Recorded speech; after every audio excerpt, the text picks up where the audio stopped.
नमस्कार मित्रों। एक बार भगवान नारायण लक्ष्मी जी से बोले, लोगों में कितनी भक्ति बढ़ गई है, सब नारायण नारायण करते हैं। तो लक्ष्मी जी बोली, आपको पाने के लिए नहीं, मुझे पाने के लिए भक्ति बढ़ गई है। तो भगवान बोले, लोग लक्ष्मी लक्ष्मी का जाप थोड़ी करते हैं। तो माता लक्ष्मी बोली कि विश्वास ना हो तो परीक्षा हो जाए। भगवान नारायण एक गांव में ब्राह्मण का रूप लेकर गए। एक घर का दरवाज़ा खटखटाया। घर के यजमान ने दरवाज़ा खोलकर पूछा, आप कहाँ के हैं? तो भगवान बोले, हम तुम्हारे नगर में भगवान की कथा कीर्तन करना चाहते हैं। यजमान बोला, ठीक है महाराज, जब तक कथा होगी आप मेरे घर में रहना। गांव के कुछ लोग इकट्ठा हो गए और सब तैयारी कर दी।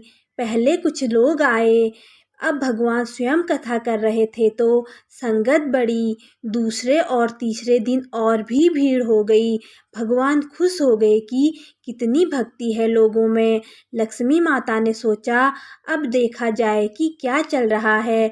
लक्ष्मी माता ने बुढ़ी माता का रूप बना लिया और उस नगर में पहुंची।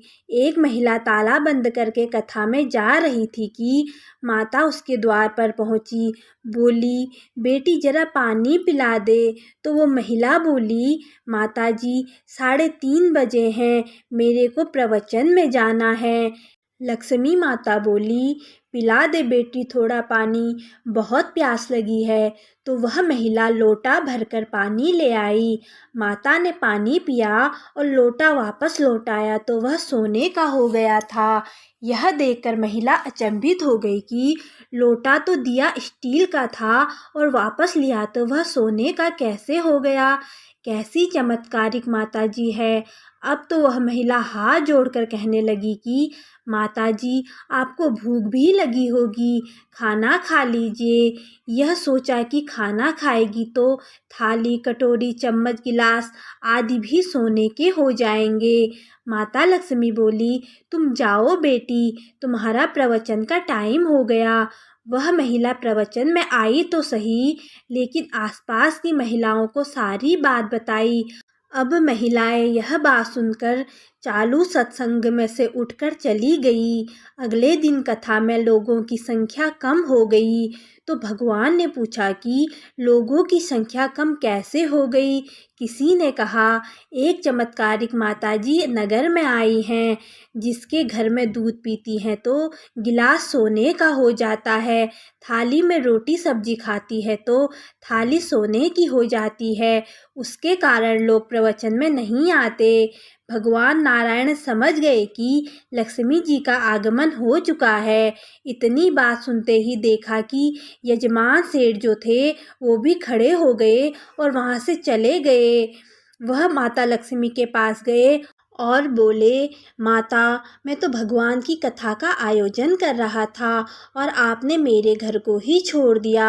माता लक्ष्मी बोली, तुम्हारे घर तो मैं सबसे पहले आने वाली थी, लेकिन तुमने अपने घर में जिस कथाकार को ठहराया है वह चला जाए तो तभी मैं आऊँगी।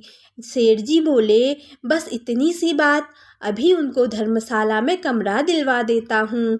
जैसे ही भगवान कथा करके आए तो सेठ जी बोले, महाराज, आप अपना बिस्तर बांधो, आपकी व्यवस्था हमने धर्मशाला में कर दी है।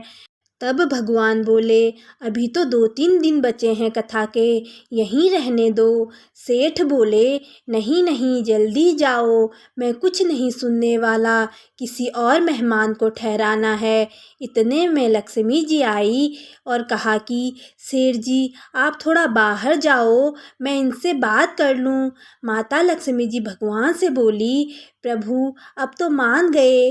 भगवान नारायण बोले, हाँ लक्ष्मी, तुम्हारा प्रभाव तो है, लेकिन एक बात तुमको मेरी भी माननी पड़ेगी कि तुम तब आई जब संत के रूप में मैं यहाँ आया। संत जहाँ कथा करेंगे वहाँ लक्ष्मी तुम्हारा निवास जरूर होगा। यह कहकर नारायण भगवान वैकुंठ के लिए चले गए। अब प्रभु के जाने के बाद अगले दिन सेठ के घर सभी गांव वालों की भीड़ हो गई। सभी चाहते थे कि यह माता सभी के घरों में बारी बारी से आए। पर यह क्या, लक्ष्मी माता ने सेठ और बाकी सभी गांव वालों को कहा कि अब मैं भी जा रही हूँ। सभी कहने लगे कि माता ऐसा क्यों, क्या हमसे कोई भूल हुई है। माता ने कहा मैं वहीं रहती हूँ जहाँ नारायण का वास होता है। आपने नारायण को तो निकाल दिया, फिर मैं कैसे रह सकती हूँ। और वो भी चली गई। जो लोग केवल माता लक्ष्मी को पूजते हैं वह भगवान नारायण से दूर हो जाते हैं।